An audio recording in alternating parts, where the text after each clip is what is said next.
Ćao ljudi i dobrodošli u moj novi video. Danas ćemo da igramo košarke.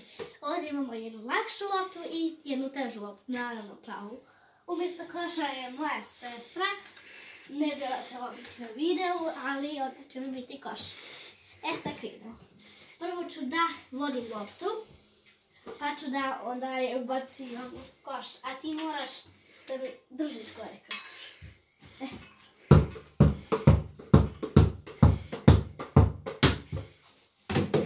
Ovo je najlakši koš na svijetu. I ne znam što se ja trebam. Sad ćemo sa lijevom.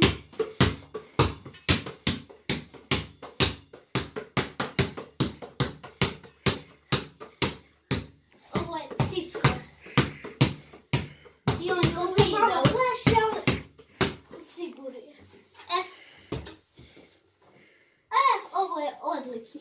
Sad idemo sa ovom lakšom, koja je mnogo lakša. Ali je toliko raskipa. Pa Vuki, ti Ovo je mnogo teško. Ui. moraš ponovno. Ajde. Nisam neka stručnjak u ovim lopticama. Ali eto. Evo je 2 boda. 2.